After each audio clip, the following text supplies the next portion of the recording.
Hello, everyone. Welcome to Stream by Stream. Pretty excited today to have Keith Bernstein, CEO of Crunch Digital. Keith, welcome on board. Are you the founder as well, or just the CEO? I'm the founder. I'm not qualified to be CEO, I guess. Oh, come on, Keith. Fantastic. Hey, welcome on board. Great to have you here. You're on the west coast of the US? I'm in Los Angeles. Great. And how are things there at the moment? If you want to talk traffic, we can talk traffic. So despite COVID, there's still traffic, but That usually means it's back to normal, no? It's never normal here. Right. Great. Hey, thanks for joining us.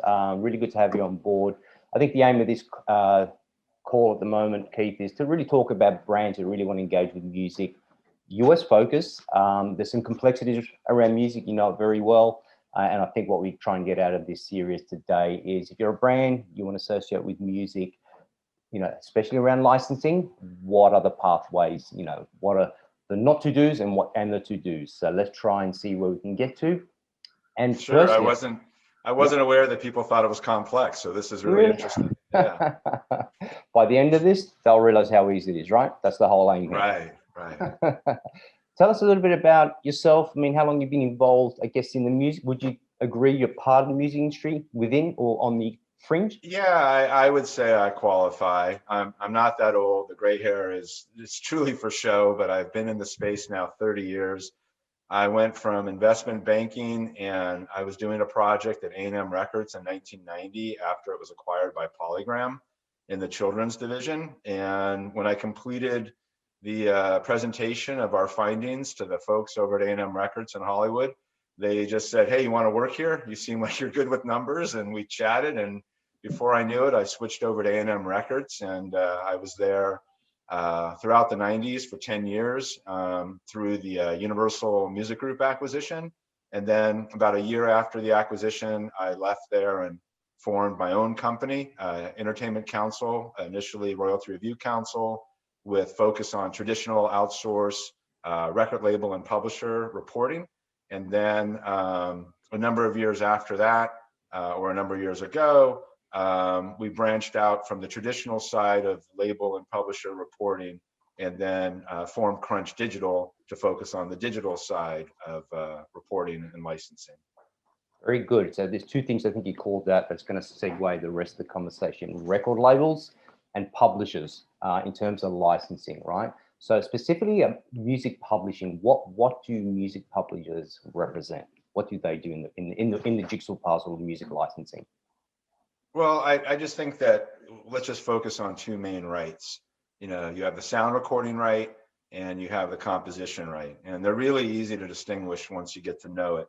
You know, the sound recording is, you know, what you hear and somebody performing it, and that's usually the artist as we refer to it.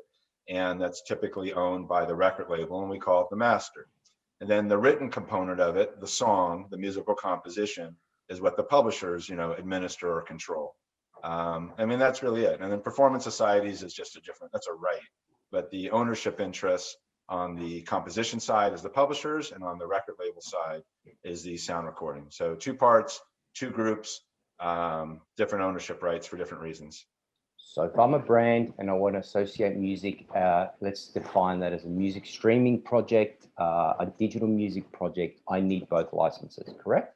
It depends what you're doing. Right. You know, again, if you're using the original sound recording, then you're likely to need both, where you're going to have to get the record label side in terms of their licensing component.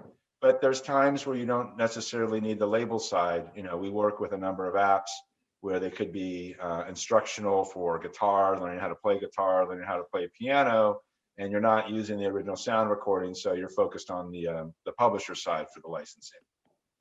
Got it. So the sound recording or the master audio that a record label is their IP, you could say. So a record label that has X artists or a label specifically, say that's their IP, and the music publisher represents, is it the composition, a composer, or the songwriter? Is that correct? You know, just think of it as the written part is likely the whole publishing side, and what you hear is, you know, the recording is the record side. You know, and in the US, we refer to the copyrights as Circle C and Circle P. in those copyrights, and people often, get confused because they think the P is publishing, but the P is phonorecord, Right. and then the C is the copyright on the music, the written side. Always wanted to know what that meant on a CD, by the way. Oh yeah, everyone wants to know. Yeah, it's really important. So just quickly, what is a PRO exactly? Because I hear PRO come up quite a bit in the US, and people talk about publishing, and then there's a PRO license. Are they one and the same, or from what you see, Well, the they're PRO, totally different? the performing rights organizations, and here in the U.S., you've got ASCAP, BMI, CSAC, and then Global Music Rights, GMR, which has been a newcomer the last couple of years. And it's just a different type of right that's being collected and administered separately. And in the U.S., on the publishing side, you have what they call the writer share, and you have the publisher share, and usually we can't get into all the nuances, but when you get into reproduction rights and how it is you're hearing something, often defines, what sort of license you're going to need. But if you're hearing radio, you're hearing radio, it's likely, performance. And then when we got into webcasting, the sound recording right came around for performance rights as well. So the performing rights societies collect on behalf of, as I mentioned, ASCAP, BMI, CSAC, GMR, the performance right for the publisher and the writer. And someone like Sound Exchange in the US is collecting the sound recording performance right. Sound Exchange is like it's like the agency where they can license all the rights to webcasters and collect on behalf of record labels. Although last couple of years, some of the digital services that have done webcasting are going more direct to the record labels and not through Sound Exchange. And that could be for a number of reasons. Got it. So I know I've read over the last couple of years, and you have a really good handle on this. Brands and even services tend to still get sued these days by usually music publishers, I see. So where do you think these brands have potentially gone wrong, or is it something that is just part and parcel of the industry, or what's your view on, how to navigate that path? So I know we get to the point of what Crunch Digital does, but it seems to be a common occurrence, or is it something, am I kind of overreading that? So first tell me, when you say brands, you're just referring to the users of music, who could be anybody.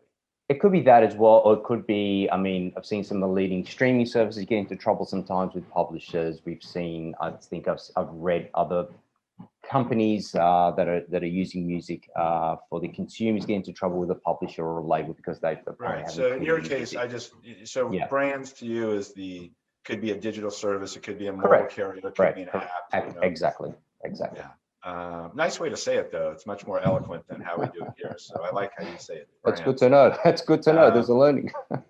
So let's just call it, there's two camps. There's the content users and there's the content owners.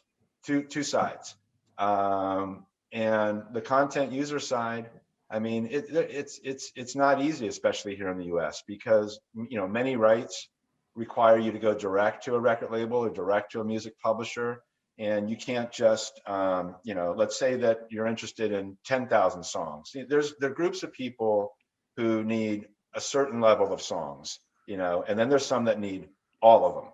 Okay, so a music streaming service is somebody who's going to want all of them, and then there's other types of users who don't need all of them. But in either case, when you're putting together, let's say your catalog of what you want to use, or your playlist, or what you want to use, they can't just look at tracks easily and say like, oh, I know who owns this, or I know who owns that, and I know who I should talk to. And then let's just say they're able to know who owns it. Then you got to know who to contact.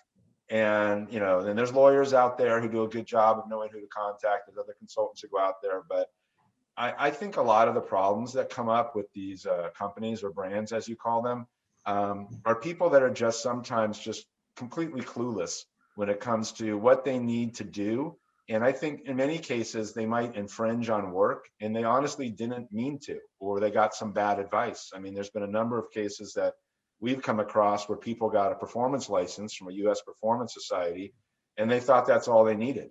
And they honestly ran their business with a performance license, only to get a knock on the door to say, excuse me, you've been using our music, for like 3 years without a license. And these people honestly say, I had no idea. But I think the industry has been doing a great job educating people that, look, bottom line is, if you don't know and if you're not sure, the best thing to do is just maybe don't use the music yet, until you've got it cleared and available. Then you have other groups of people, of developers, who basically say like, I can't, I don't even have the time and the resources to get into that.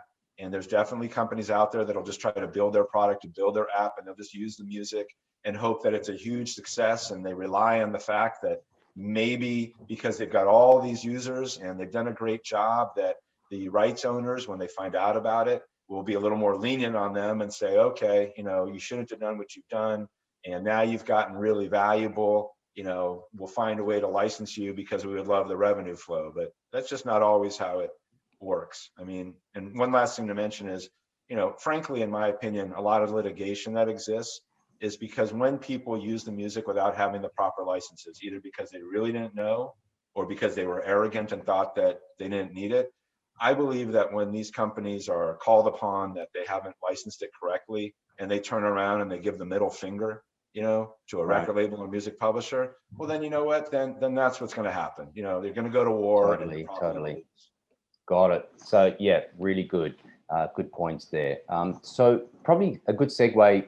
I've seen the acronym MMA, MLC leading up to 2021 in the US. Can you give us a little background about the MLC and how that's, what is that exactly? MMA, is that mixed martial arts? That's what I thought it was, but apparently, if I recall, it's the Music Modernization Act. I could be wrong. Yes. Yes. So the Music Modernization Act and the MLC, the Mechanical Licensing Collective.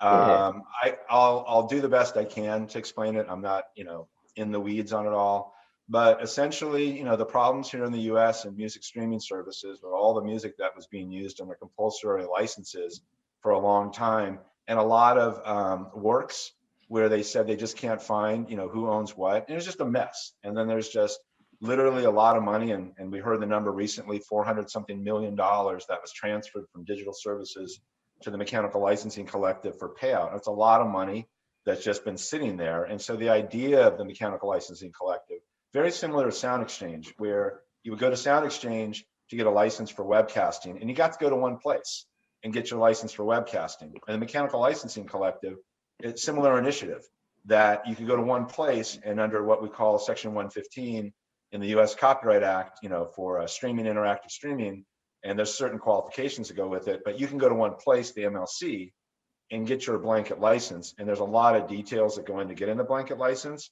but that would then allow you to have your service, as long as it, complies with the rules of Section 115, without you having to go to all the publishers, to get your licenses. So the idea is go to one place for all the licensing, let the Mechanical Licensing Collective, license and collect the money and distribute it out. And then that way there won't be $400 million sitting, not knowing who to pay. Got it. So with everything you said, I'm going to lead into a little bit about Crunch Digital now, because obviously a lot of my clients as well, looking at the US market, that is complex, right? And so speaking with yourself, and I've known you for a while now, it helps someone like me, my clients or brands to say, listen, this is really complex. There's a lot of parts of the jigsaw puzzle here.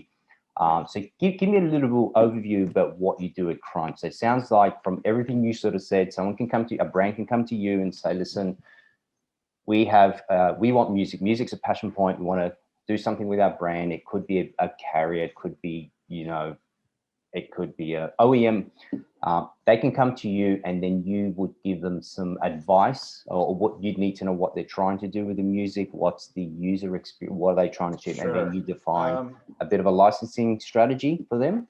And I saw something about tempo, so I'd love to hear about tempo as well. I just did see you hear about that. So you can give me a bit of a tempo. I'm smiling because I love what we've done with tempo, so I'll tell you that in a few minutes. Back to the top of the call, you have the content users and you have the content owners. And from a Crunch Digital perspective, we really felt a number of years ago that, there was no bridge, truly a bridge between the two. And you had music channel, multi-channel networks at YouTube, you had apps, you had cruise ships, you had airlines, you had gaming companies, you had all sorts of companies, sports companies, fitness companies. They're having these terrific products, but again, they don't know who to contact and who owns what. And the different rights that are implicated require you to go direct, as we call the synchronization, which is what a lot of these folks use, where the audio and video get put together, they're synchronized. And there's no statutory laws out here in the US. You got to go direct. You got to go direct to the owners, the publishers, and to the labels to get the rights. And that's a lot of work. So what we realized at Crunch was, and it took a long time, but we brought together ownership interests from record labels and music publishers. And typically companies come to us, not the ones who are interested in licensing all the world's music, but people that might need 500,000 or 250,000 tracks. And what we determined was very useful to them is running those tracks through our system and identifying who the labels are and who the publishers are that have the interest into those tracks. And we give them a report, or they might work with lawyers that says, look, based upon the tracks that you want to use, these are the companies that you should be talking to. There's not just going to be guesswork, because part of the problem that we saw out there was people would run around doing deals with everybody because they felt they had to do deals with everybody. And then they would find out that the music they actually wanted to use wasn't covered by the licenses that they spend all the time going to get. So it's a very useful tool to give people what we call a roadmap to know who they should be talking to. Another feature of Crunch is many clients already have licenses. They got them all, but then they might say, tell me which tracks based upon the license I have I can or cannot use. And that's a lot of work, but you can provide them a pool of tracks. And then the other simple things that we do, is reporting. It's just second nature to us. It really doesn't matter how complex the deals are. They could be greater of formulas with percentage of receipts, or a subscriber minimum, or a minimum floor on a rate on a play. And so you generate the statements, we get them out, US, non-US societies, that's not a problem. And that's really the focus. And if we, on occasion, we'll do what's called opt-in licensing, which means that maybe there's 300 publishers that have a little piece of each of the songs that the client wants. Then we just send out the license request and do the follow-up for all those publishers to see how many will sign the license, which is called a voluntary license.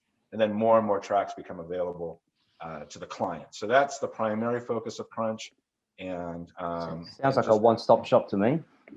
It's a one-stop shop, in the sense of what I've just described, and not to plug Tune Global, but I will tell you that part of the reason we wanted to talk to you, because I think it's a great relationship, is that as we're identifying the tracks that are available for companies under their licenses, and we're working with you and you're working with the same clients as us, that's where it becomes one-stop shop, because we're identifying for you the tracks that are authorized that can be used, and you're making them available to your clients who are also our clients. And as an industry whole, that means you're doing a great job making sure the clients only use what's authorized, and you're not getting all these tracks out there they never should have been using and weren't licensed. And so it really helps these companies stay out of trouble in this kind of relationship, which we've been involving with you. Totally agree. So yeah, very, very, very good point. So tell me, so I read about Tempo. I saw, is it a playlist? I'd love to hear about Tempo, because I think that's pretty exciting, actually. It's not a playlist. What we built, and when COVID started, and we're problem solvers. We try to build things where you really need something, and something that works. And one of the things that we were seeing, especially with more fitness at home at the start of COVID, was, a lot of these different instructors, they're all over the place, for a particular company, hundreds of them sometimes. And one of the problems that we were hearing, and a problem that we knew always existed, is, if you sign, let's say, deals with, all the major record labels, all the major publishers, lots of independents, and you've got a whole pile of it. And now these companies create their playlists, whether you're a fitness company or a karaoke company, you're creating these playlists, and you have this issue still of, I'm not sure what tracks I can or cannot use based upon my deals. Where am I going to look? You can't tell your instructors only use Universal, or only use Sony, or only use, Warner. That doesn't mean anything. So with Tempo, we built an online platform that interoperates with music services like Spotify or Apple Music, where you could create your own playlists on those different services. And when you establish an account with Tempo, you tell us who you have deals with, which record labels, which music publishers, even which PROs. And we set it up in our system. We issue you a link for you to set up your user accounts. And then every time you log on to Tempo, the system knows who you are and who you have deals with. And at that moment, you can have it sync with Spotify or another music service and click on your playlists at the music service, and it will go through a validation process and then pretty quickly tell you which tracks you can or cannot use under the deals you have. And you can save and validate those as ones you can just go run with and use, just like that. I mean, there's never been anything before like that. And then one other thing, a couple other things to mention on it is when tracks are not available, we're able to now deliver reports that tell you why the tracks were not available, which labels weren't licensed, which publishers weren't licensed. So now you can spend some time getting those licenses out for tracks you wanted to use, but they weren't available. One other last cool feature that has evolved since we announced it is we have curated playlists, playlists that we curate, playlists that might already be curated by a music service. And in talking to labels and publishers, they want to curate their own playlists for particular genres, decades, whatever it is. And it's going to be integrated into Tempo, so that if you're using Tempo and you have a license with one of these particular labels or publishers, you could actually see one of their playlists where all the tracks are available for you to use under your deal, which is going to be a way for them, the labels and publishers, even to promote tracks that they like to see people use. And actually, I did say the last thing, but there is one last thing. You can set a criteria in Tempo, let's say beats per minute, genre, decade, whatever you want. Just hit submit, and Tempo will produce a list of tracks that are available to you under all your deals that fit that criteria, just like that. That's really cool. I mean, the BPM part, as you called that, is really cool. I mean, you mentioned fitness. I mean, as a business, we're seeing a lot of interest. I think, what Peloton's done in the US with fitness and music, and we're seeing that. So that's pretty handy. So that sounds like a really cool service you're offering with Tempo. So thank you. Yeah, we think so. The feedback's been great. Yeah. So the next 12 months, 24 months, are you optimistic? I mean, we're seeing, I think, an upside from a downside in a way coming out of a pandemic is there's a lot of interest out there. There's a pivoting of brands, companies, wanting to use music. We're seeing it, we read about it on gaming. We've seen it on fitness side. Are you optimistic about the next 12, 24 months and, where the market's heading? You're seeing a bit of a change, or if you were to crystal ball, I mean, what are you seeing, specifically in the US, let's say? Well, I think that COVID required a lot of people to go home. In some cases, many people rethink their life. And they're still home, unfortunately, right? So. Right. I mean, and it's going to still happen for probably in the next year, vaccines or not. And so I think it gave the opportunity for a lot of people to be entrepreneurs. And in being the entrepreneurs, it just continues to explode the brilliant ideas that people come up with apps, with gaming, all kinds of different services that I've seen that are just popping up, that I think it gave people time to actually think and create something interesting. And many of these different products, they need music. They need people to help them with, getting the clearance. They need people that help them with the content delivery. So I think it's only going to continue to grow. I think that we're going to make more opportunities for people to give it a shot in terms of being able to see if they can launch something. I think it showed many people that they can work on a level playing field, even though they might not have the type of capital that a lot of other companies have. So yeah, I mean, for us, we were fortunate, the last year, 2020 was a really good year. And I think that's just because of where we are in the space and being able to help all these fitness companies and fitness ideas that came on board where they needed help. I mean, I've never seen so many interesting products fitness wise that came out. Right, fantastic. I totally agree with you, by the way. So I'm pretty excited for the future. Lastly, so you got a team. Your team's all based in LA. Do you have offices around US? Where are you kind of just one central office? Well, right now because of COVID, we're spread. Right now we're spread around because of COVID. But and what COVID's really presented is that on a worldwide basis, we're all global now.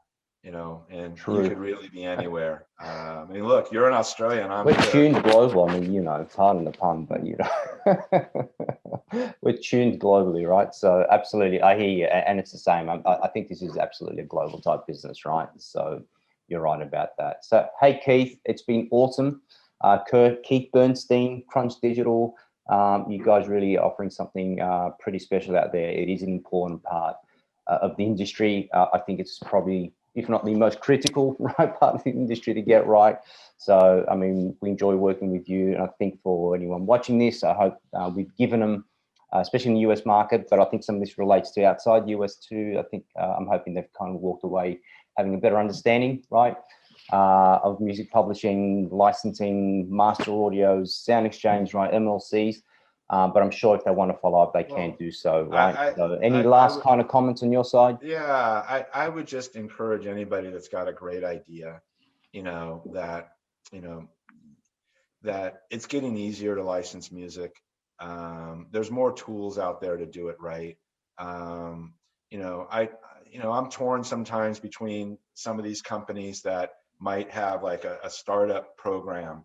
And we're familiar with one that we had, but startup programs that give you a limited amount of tracks, and you grow and you're successful, and then what? So I'm more into, right from the beginning, you should have your platform and your foundation laid out, that you're going to be successful, and put the strong foundation in, and put the right content delivery people all in place. Because let's just say you are successful in a startup program, then what are you going to do when 9 months go by and your startup program's over, and now you're negotiating deals that might take a year? Any of the momentum you thought you had, you're going to lose it. So the one thing I would tell startups when you're thinking about doing what you're doing is, now's the time to do it right and put the right foundation in and plan for success.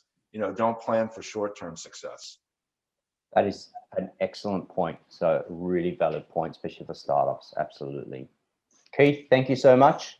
Always good to chat with you. Hope you enjoy the rest of the day over in sunny LA. It's sunny in Sydney at the moment. So great to connect, and have a great day. You too. Thank you very much. Take care. Keith. See ya. Bye now.